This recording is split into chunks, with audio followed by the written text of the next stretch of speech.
Welcome to Studio Visits with Silver Eye, where I get to talk in depth with some of the most interesting contemporary photographers working today. I'm David Oresick, the Executive Director of Silver Eye Center for Photography. You can visit us online at silvereye.org to learn more about all of our programs and find a helpful glossary for these conversations. This episode is the second part of a series of conversations with artists from our next exhibition, Radial Survey Volume 2. Radial Survey is a biennial that was created in 2019 to fill a gap in our cultural landscape. We wanted to share the work of the very best photographers from our region, and we decided that our region is the wide and rich space between the big art capitals of New York City and Chicago, which has Pittsburgh at its center. The result is Radial Survey, a biennial exhibition of the preeminent emerging and mid-career photo-based artists working within a 300-mile radius of Pittsburgh. Our goal is to highlight work and support artists from places that are sometimes overlooked in the national photography conversation. This conversation is with Jay Simple, an artist who was recently based in Pamplin, Virginia, and has since moved to Philadelphia. I couldn't write a better bio than the one he has on his website, so I'll just read that. Jay Simple is a son, a brother, a father, a friend, an artist, an activist, and a scholar led by his ancestors and Allah. He was born in Chicago and raised in Philadelphia, where he currently resides. He is Black, and his life is eternal and multidimensional. Jay's work explores Black histories and possible Black futures in America using photography, collage, sculpture, and writing. This conversation is hard to sum up, but for me it was so rich and we covered so much ground, from whether or not one should feel hope or despair in this moment to the many meanings of freedom. I hope you enjoy this studio visit with Jay Simple. Jay Simple, welcome to Studio Visits with Silver Eye. Yeah, thank you. It's great to be here with you. It's wonderful to have you, and I have so many questions for you, and I'm really excited about sharing this body of work, Exodus Home, as part of our Radial Survey exhibition next month. And one of the questions I wanted to start with, and I have so many questions about so many of these photos and your practice and process overall, but I think there's one photo in the exhibition or one photo in this arrangement of pictures that feels really different and distinct, but it also has a lot of common threads, which is a found photo called Open Air Classroom at Moore Street School, which is just really striking for a number of reasons, and I could go into some of the reasons it's striking to me, but what grabbed you about this photo and made you want to kind of include it in this project? These come from this archive at VCU, and I'm like struck by, through Exodus Home, I'm, talking a lot about the Great Migration and things that were happening during that period, right? And so a lot of that happens during this period of segregation in the United States. And so I found this picture of an open air classroom, right? This type of structure was synonymous or very, prevalent in schools that were educating Black people during that time, right? And so they didn't have heaters. And so in a lot of these images of people like learning, getting, their education, you see people in like coats and you see them wrapped in blankets, right? And I think in this project, I'm really thinking about the ways that education or the ways that we learn about who we are or what we can be was really shaped during that period of the Great Migration. So this image is sort of like a culmination of all the other things that are in the space for this exhibition, but then also just kind of culminates this idea of this narrative of where we learn to be citizens of this country, where we learned about what rules or regulations were put on our existence. And so that image of these young kids wrapped in those blankets, right, is synonymous, I think, with the degree of endurance against treacherous sort of circumstances becomes a way of navigating your life from 1916, prior to that, right, with enslavement, and then afterwards, right, to the current day where we're still needing and necessitate a Black Lives Matter sort of movement. But there were some things I wanted to kind of back up on a little bit on your project. And one is a lot of this stems from your interest in the Great Migration. For someone who, took American history a long time ago in high school, can you kind of give us a definition for that period and kind of what was going on in that period of American history? Well, I think, it's necessary to say that even if you, right, even if you knew and remembered to to the ultimate degree what you were taught in high school. I mean, if you went to high school in here, right? Like we know that those narratives and the complexity of them are not as robust or as intricate as they should be, which is part of the reason that I make the work that I do or have up until this point, is that, you know, we learn very little about Black history to the nuance that we do American history, or like white American history, right? Because I can think back, you know, when I like this project comes in connection with all these other projects that I have been doing, right? I like made work that was, you know, the Tides That Bind Us, that looked at the colonial period. I made Whites Only, which literally looked at the civil rights movement. And so Exodus Home is sort of like this in between those 2 points of looking at the ways that we understood or considered people's sort of humanity, right? But through that, right, and through those narratives, I can go travel through, you know, Virginia, and I can find every place that Abraham Lincoln ate a sandwich at, like in his entire life, right? Like the level of nuance of the detail of what is preserved and what is told and what is given prominence is very weighted towards a narrative of whiteness. And so within my work, I'm talking a lot about present day, but using the past as a way of, you know, fixing a point of reference for us to be able to, like, you know, contemplate the complexities of other people's humanity and how, as a society, we built like very particular confines for what people can and can't do, right? So in Exodus Home, I'm really sort of focusing on this moment between sort of 1916 and 1970, where you have, you know, this influx of 6 million people fleeing prosecution in the South, violent, right? Atrocities happening to them for simply wanting to be able to have some sense of self-determination. And so you have all these people leaving. So in the photographs, you see a lot of spaces which are places of domestic or agricultural labor throughout the sort of region that I was in, which was Prince Edward County. You know, that's one part of it. But then the other part is the juxtaposition of now, right? And I think when you talk about like the eeriness, or not the eeriness, but like the oddity, maybe that's not the right word, but like the oddity of like old photographs, right? You look at it and you're like, man, what the hell is going on? Like, why is that person in that background? Why are they there, right? And I think that, you know, through previous projects, just like as a visual cue, right? I can think of Tides That Bind Us, going to colonial Williamsburg, where you can see, you know, a couple putting their child into a pair of stock, on an old white couple coming up and photographing them because they're Black, and the excitement that they felt there, right? So the oddity of like how these things live have this sort of lineage from that past of those people in the background all the way into the present of someone maybe even more foregrounded taking these like images, right? So in all of that, it's like this kind of juxtaposition for me. It's like you can see me navigating these old past, like decrepit spaces of this old time version of racism and inequality.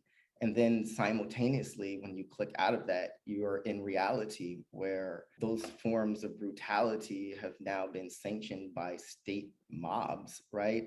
That can do what they want. And so there's this sort of juxtaposition that I'm sort of interested in as a space for people to be able to begin to contemplate just how long these things are going on and how they're based on some of the most ridiculous premises, right? And you can go right through these images. You can go, right? I can visually take you all the way back to the 17th century, and I can take you all the way to, you know, last summer, and it's all still right there. I don't know if that even answered your question. I mean, I think you answered my question and other questions I was planning on asking, but I think it's all there, and I think that that idea that the past isn't really past, right, and that we're kind of living, you know, still living through a lot of these moments in direct and indirect ways that you're alluding to. I mean, one piece that I've been thinking about a lot since we first spoke about it, and since we put together this checklist, and one, you know, again, you know, I think about like histories I'm kind of aware of and things that I, you know, have been taught and have some understanding of, but with no real depth. You know, that was I think a kind of consequence or one of the kind of effects of the Great Migration and integration policies in the mid-century was this piece called The Longest Ride, which is a bus bench kind of sculpture and photo and text piece that you created that is, to me, it's a scary piece, right? It's like literally wrapped in razor wire, and has, implies a kind of violence to it. But tell me about The Longest Ride and what led you to make it.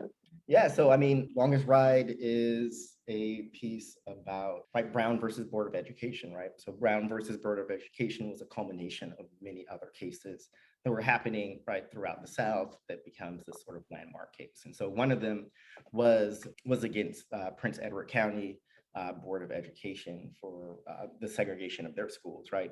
And so, the piece is a combination of all of those court documents from, the actual Brown versus Board of Education, and then the rear of it, which is not pictured. You have to see it in real life, all right? That's the Easter egg.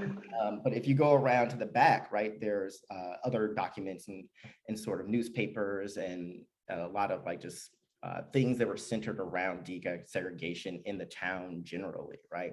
And so there's images from protests, and there's also documentation of those protests. And I'm just thinking about how treacherous, right, the road of education can be, right? And so again, I talk about juxtaposition to reality in terms of the things that I'm making, right? When I finished it, at least, we're in August, September, maybe of last year, which was a really peculiar time within my time in higher education, where folks are really beginning to call for a change in the way that our academic situation is functioning, right? And people are pointing at how there is a lineage that all these things connect to for our, constantly being pushed to the margins of these educational systems. And it starts, right? And we can see this visually. It starts in 1960 with those open air schools. You can see the degree for which people have to endure something to get an education,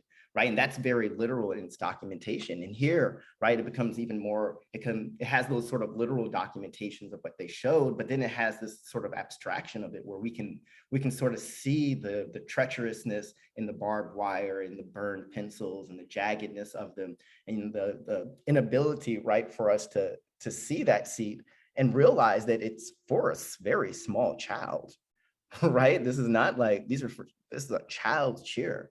And that is how they have to enter into the world, is knowing, right, all these spaces that it's going to have to endure to be able to find somewhere. So I wanted to make a piece that sort of culminated that historical notion, and that, I don't know, it was a space for a cathartic release for realizing how long, right, the same conversation has been had and we're continuing to having, and it's just a long ass ride. Yeah, I think it's worth saying, or just to reiterate, this is one of the things that ties into this piece is that the Farmville School District, if I have this right, just decided to close instead of integrate in response to Brown and other court orders, which was such a, such a indicative kind of response, right? That we would rather just have no school at all than have an integrated school, that it's better to, better we should all suffer than all have equal opportunities towards education. I mean, but it's the same thing that's happening.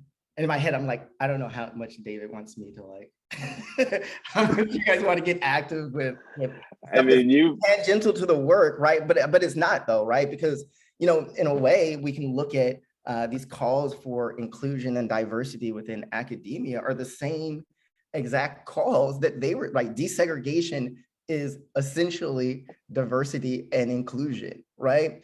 And the idea is that if you have this classroom with multiple perspectives and people, that we have a society that will be more integrated and understanding.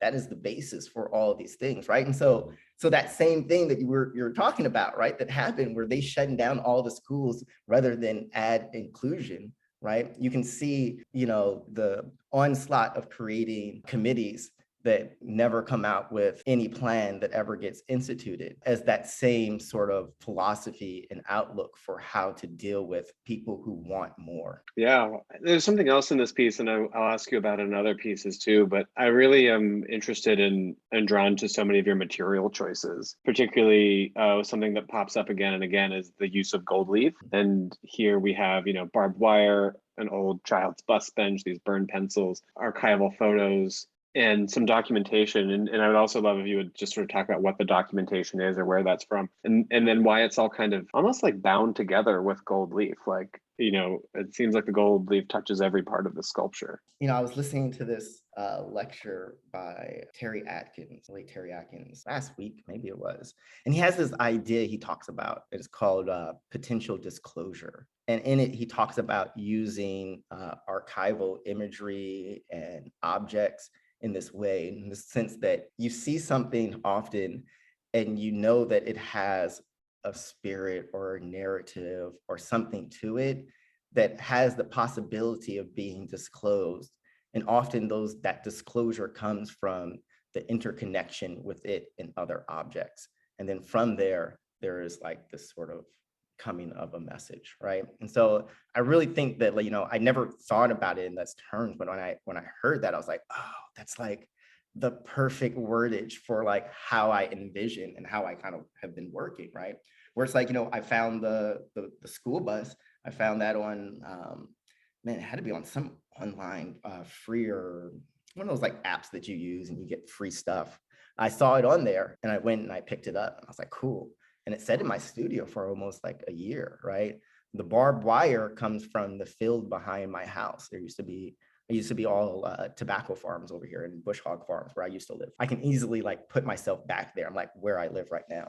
I'll analyze that later. And so the barbed wire, I dug it up and because it was like underground a little bit and cut that up, right? And then the images, they all come from, some of them are just public documents and some of them come from VCU Social Welfare Project, right? And they have a really big collection of images from across Virginia during, the civil rights movement. And so they have all these original images from downtown Farmville of all the protests and all these things that were happening there, from the protests to desegregate the grocery stores, to the protests to desegregate the schools, to everything in between. They have a really strong documentation of. And so that was sort of really, really, pinnacle for me to see that. And then there's the Southern School newspaper as well, which was like a paper during desegregation that listed a lot of the going-ons about desegregation across the country. And so they have copies of that. And that's a lot of the documentation that's on the back, right? And so each one of these things in and of itself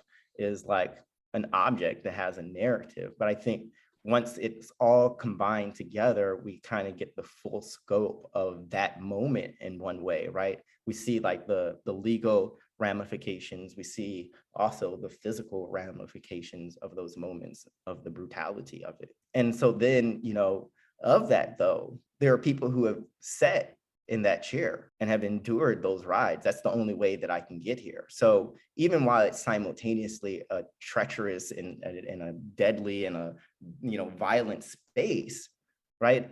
It's also becomes a throne, right? But it only can become that throne for those who are willing to endure. And so that's why there's the gold around it and the pencils stick out, sort of like a like that whatever that thing is you see on a lot of thrones.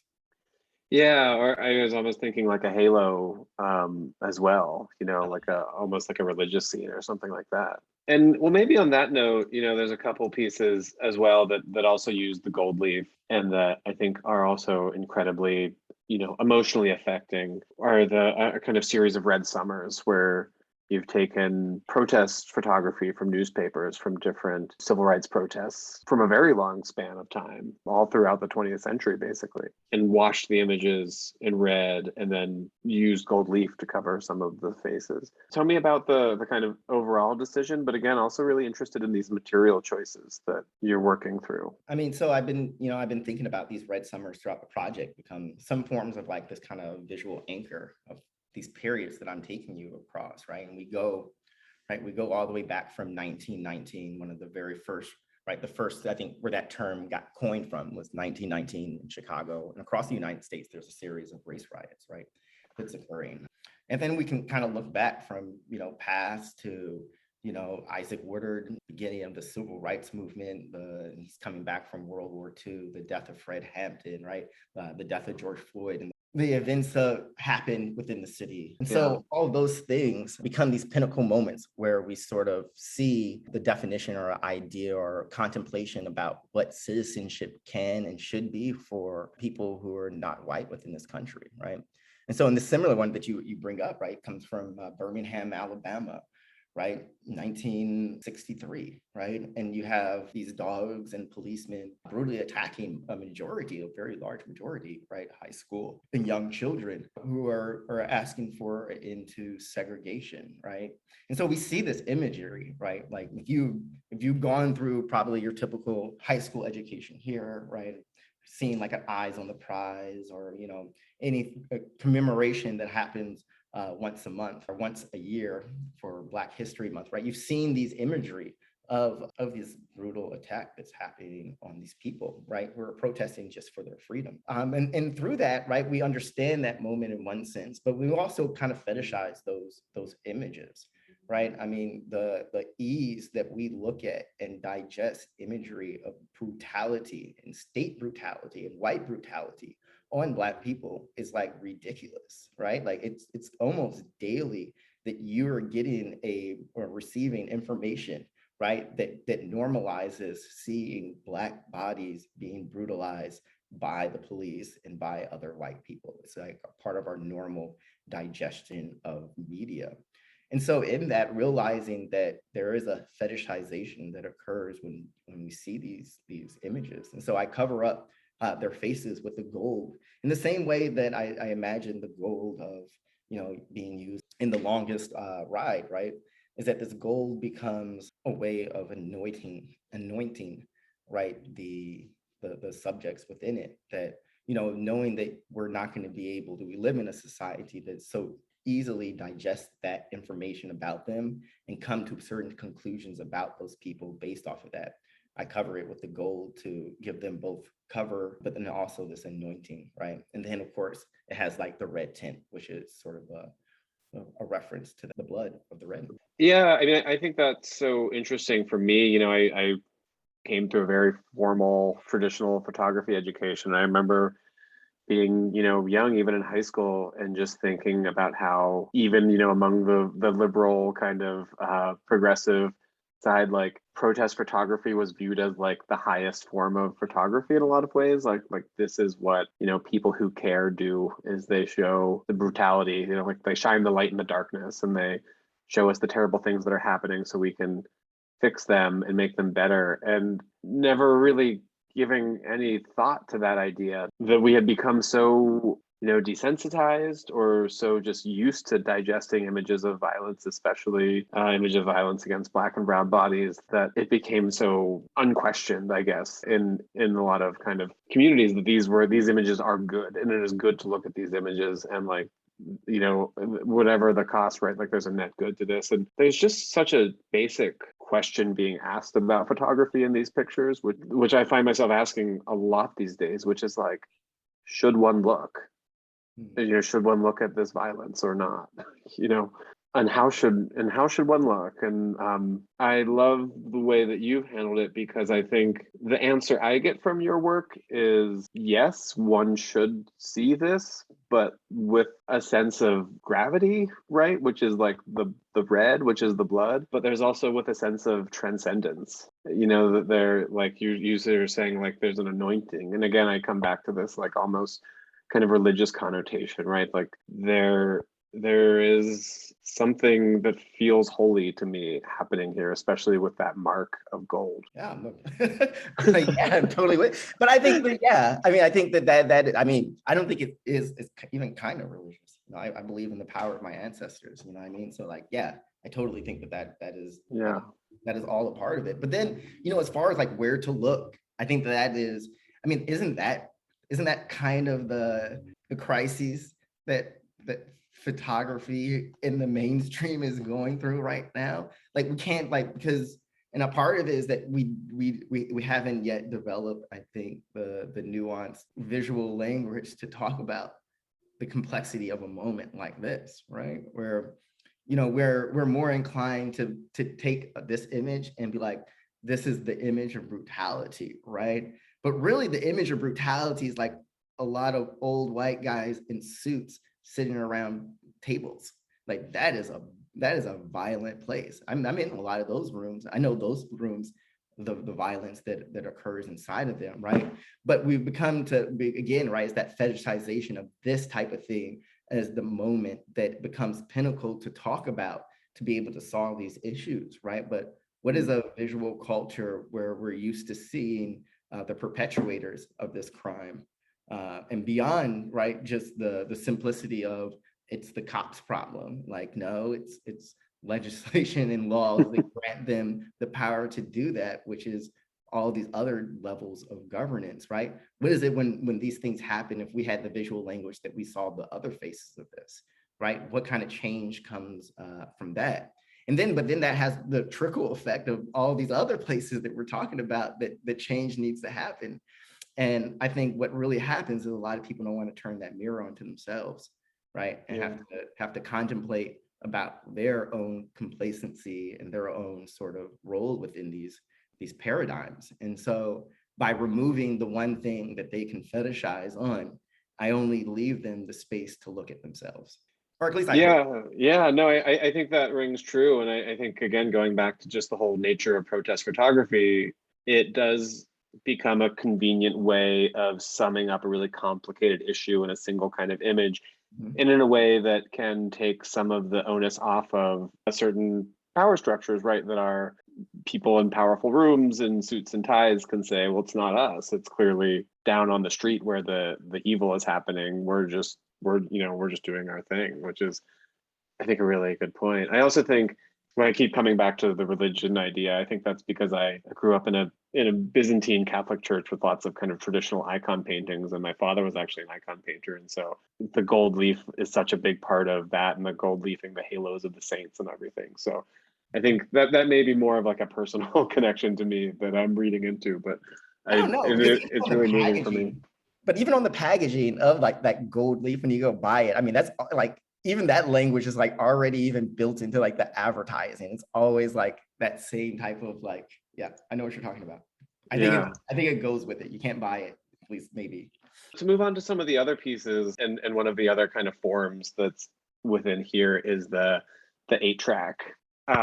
Some different collaging and gold leaf elements, and kind of repurposed objects. What drew you to the 8-track? And there's a four 8-track kind of sculptures included here. So a part of it, right, one is this nostalgic moment of this music and being on the road, right? But if we look at that time, that period, right, between the Great Migration, like a treacherous time to be on the road, right? You could think about the Green Book, right, and that whole need, right, to have this thing that could help you navigate sort of a space. So I just think about how that legacy even continued, right? And even now continues, right? You have, every once in a while, the whole conversation about driving while Black will become sort of a moment. So the road and traveling and this sort of nostalgia is one thing. Then the actual sort of collaging, a lot of them are postcards that I find, or things that I find in thrift stores, or photographs that I find in thrift stores, or advertisements, all this kind of stuff. And I really see that collection, right? And like finding these things as like this idea of migration, because these objects, right? I can buy them in New York and I can buy them in Virginia,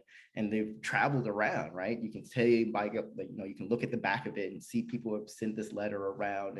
And so these like ideas, right? These notions, these visuals that, I'm kind of alluding at within the photographs, right, in just the general context, they're found in the real world within these physical objects that are moving and circulating around. So I like that sort of idea of like these different levels of motion being sort of culminated together.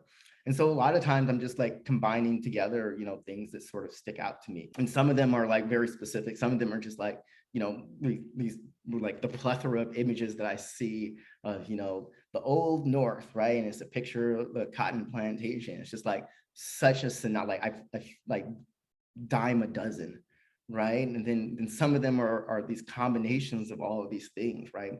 And a lot of these imagery, especially some of the later work, is this sort of exploration of or addition to like space and the idea of leaving Earth as this sort of mental space of growth, of expansion outside of these sort of paradigms. It's like the blast off into the next frontier.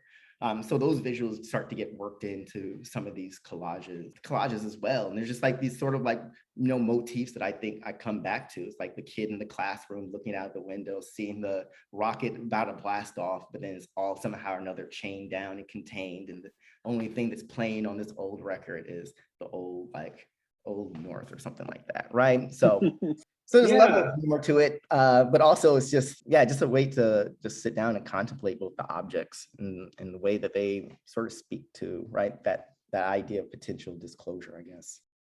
Thinking through these various points in time from, hundreds of years ago to present day, and these images you're selecting, and a lot of the work sort of moving towards, literally leaving Earth as a kind of goal. I guess one of the questions I keep thinking about when I look at your work is, I mean, not that this is even like a fair question to ask you, but like, what is freedom? And how do you know, like, how do you know when you're free?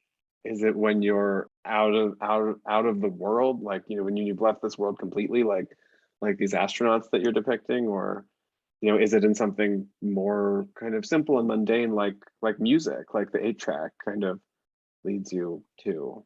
And I suppose I don't know that, like, I need you Oh, to answer no, that or anything, but like I that's know an that's answer. the question that the work keeps asking me in a way that I'm like fascinated with.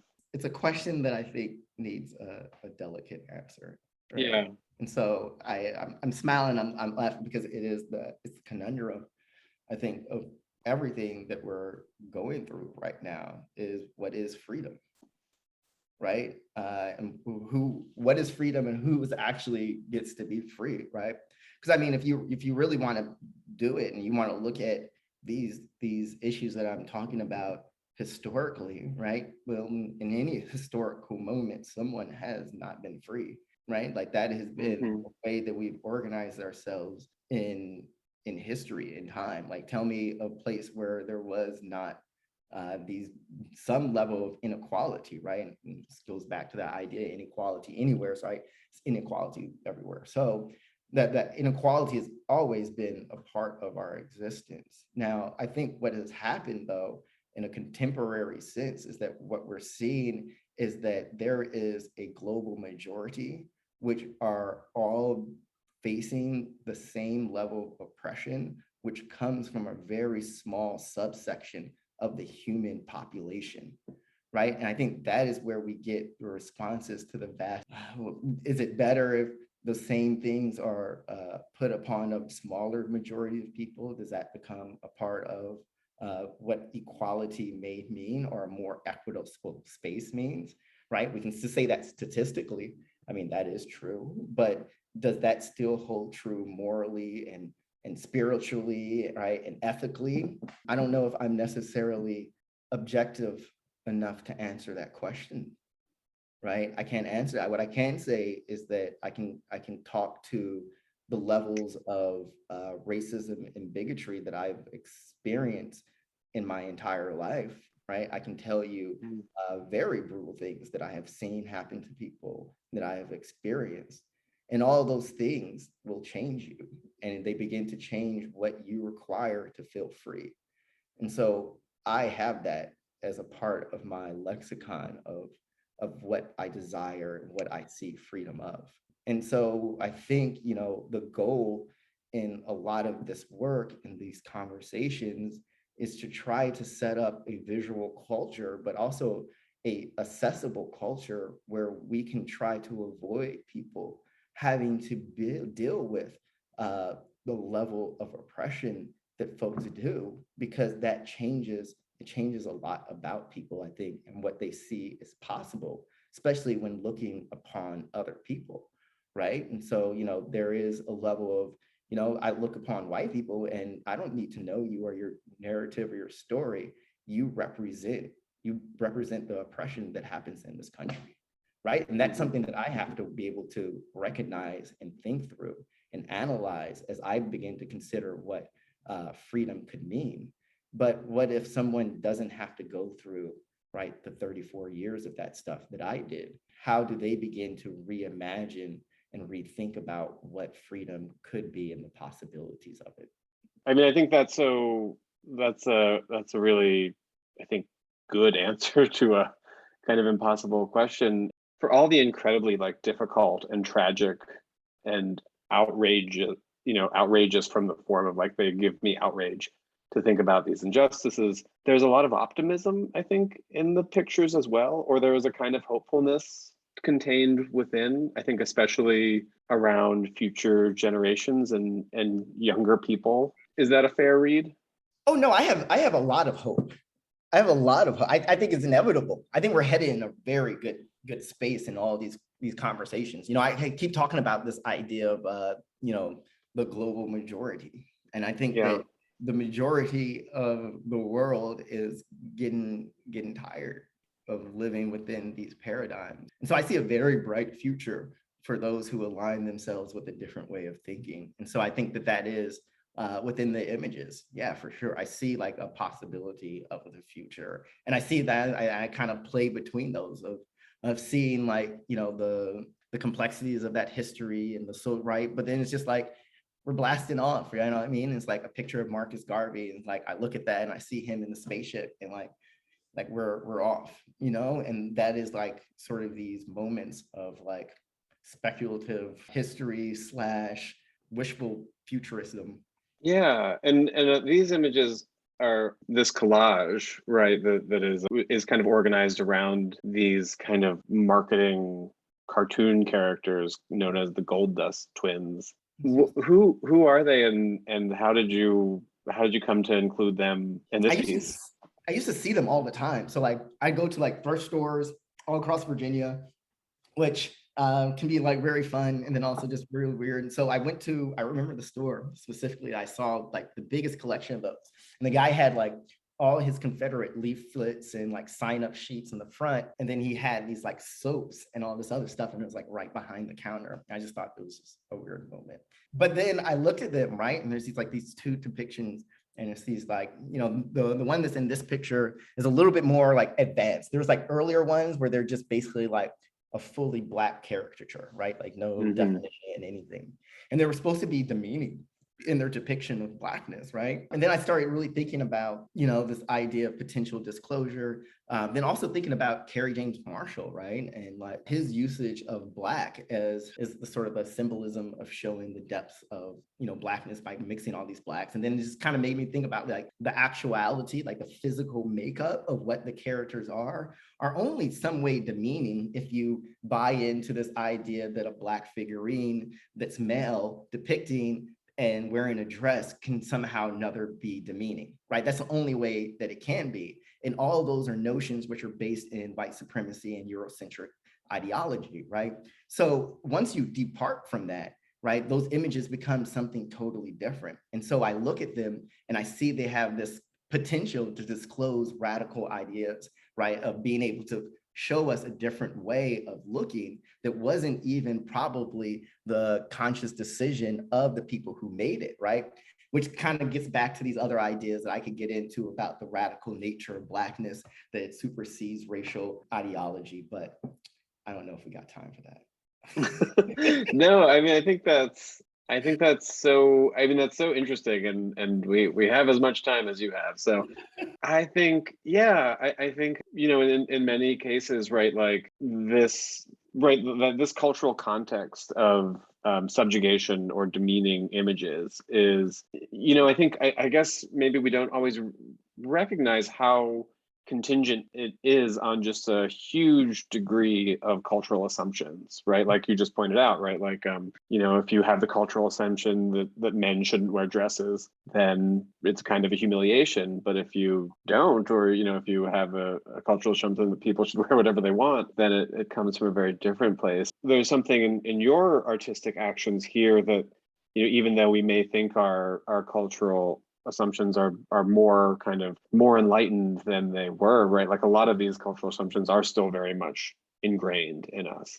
I think the work that these pieces are doing is, I think it's the role of art to kind of lean on those assumptions and challenge them and really, really ask those questions about like why does this thing feel demeaning, or why, and should it, and can it be thought of as otherwise? Yeah, I mean, I think we got to, right? I mean, that's part of the whole conversation about what should and shouldn't be visualized, right? Part of that is this conversation about that we need to change how we read visual language, right? And so part of it is that certain visualizations have been perpetuated so much that it's hard for people to be able to read them in and of themselves clearly, right? And understand what's actually being shown. So I think we have to shift those readings as often as possible, right? And to like make nothing very, institutionalized, right? Even having a fixed structure is also, some of these things are again ingrained in the very Eurocentric ideology, but having a level of fluidity, right? And being able to be both a good thing and a bad thing is possible, but we're taught to just look at things very much from that sort of one side, not seeing that it's far more complex, that we can look at hard things and see joy in it. And joy very often is a reflex to avoid pain. Yeah, no, I mean, I'm sorry, I just have to think about that sentence for a little bit. Joy as a reflex to avoid pain, I think is really resonating with me. There's one other collage piece that we haven't really had the chance to speak about, and I would just love to hear your thoughts on as well, because I think it's got a lot of things that are really interesting to me. I apologize, I don't have the title off here, but it's almost I keep thinking of it as a kind of heart-shaped collage with a kind of aviator figure, and again more rockets and gold leaf, but it looks like some stitching as well and some fabric. I'm really interested in Marcus Garvey. Like Marcus Garvey pops up in sort of these sculptures in a lot of different places because he's sort of this like, this cultural figure that was about this idea of self-determination and migration in a different kind of way, right? That it was both about like a nationalism and a creation of a nation as much as it was about escaping the institutions of white supremacy in the United States, right? And that becomes like some kind of way of like a little bit of a different conversation than had been had in the past about nation building and leaving the United States. So I like that sort of conversation in the overall, right, narrative about ways that we decide to migrate. And then it's mixed in with, images of like, the fleet people who operated the boats, but then also images and text from the Apollo flight, right? First flight to the moon, right? And you get, the space helmet from one of the astronauts as well, that sort of Marcus Garvey is peeking back from under, right? And I thought that some of the images that come from this magazine our newspaper that I had gotten were kind of interesting. Like one of them were these cowboys, they like these guys with horses. They were some ways off from the rocket being sent off and everything. And there's like this text about, them protesting the liftoff of this ship, right? And sort of just that duality between those folks being stuck, you know what I mean? There, and like, if you know the narrative of like Marcus Garvey, it almost becomes this thing that like, they are stuck there because of the systems that Marcus Garvey had to, go up against that eventually, undermined what he was doing. But then simultaneously, it's like that's happening, and then these folks are going off to space, and you're just like, what the fuck is going on here? Like, how am I? Right? Like, how is it that you're focused on going to Mars or to the moon or all this other stuff and willing to spend, gazillion dollars on all of these things, right? But you don't even want to ensure the basic needs of your citizens that are at home to the point where they're desiring to find other ways of getting somewhere else, right? And of course, these are historical moments that are happening apart from one another, right? But within this one water wing, right, I can put it all together. And then it's on a water wing, which is like something that's meant to keep you afloat.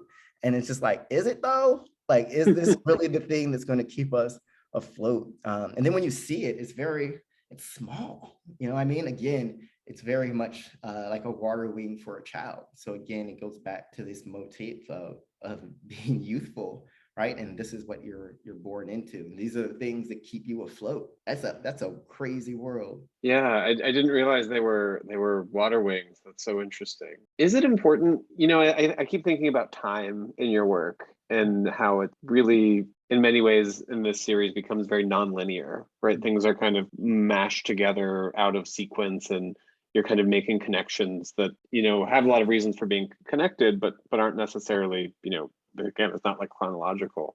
How do you find yourself thinking about time while you're working?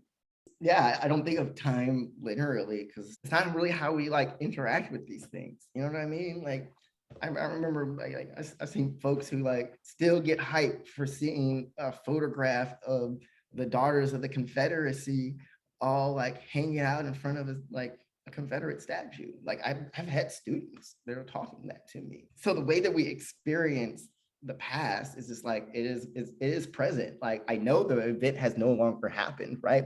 But all of these documentations, all this archive that we have that speaks to these moments, that speaks to these things, they're the reason that we're this way. It wasn't that we just came out of the womb just a bunch of like hateful bastards, right? Like that's just not what happened. Someone taught people to be this cruel to one another. And the way that they continue to allow or able to do that is because we have an archive which constantly affirms their actions to a point where they lose sight of looking at other people as people. You know, so realizing that, right? I know that when people come to these historical documents, they're living them right now.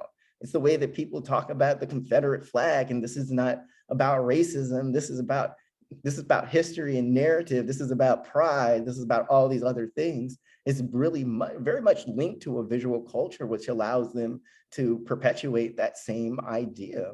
So, you know, time to me is Confederate flag yesterday, American flag today.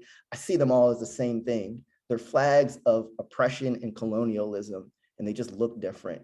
But they're all interconnected, and they're all right here, right now. I think that comes through really strongly in the work, just in the kind of constant nowness of all of these hopeful and despairing situations that you're alluding to. And there is, you know, the past is present and the future is present and the present is incredibly present. That is what I love about collage too, is that it really is such a powerful tool for pulling all these moments into one moment in a way where you can ask people to confront them all kind of simultaneously in a way that like our minds are often asked to do on a day-to-day basis. And therein lies the problem. It's like turn off your brain for just a little bit. I only want you to look at one piece at a time, right? I mean, I just, and I think that's I mean, it's a problem with how we're dealing with things. Like right now, I think like go on Instagram, right? And like every week, it's like a new thing that we're focused on, right? Mm-hmm.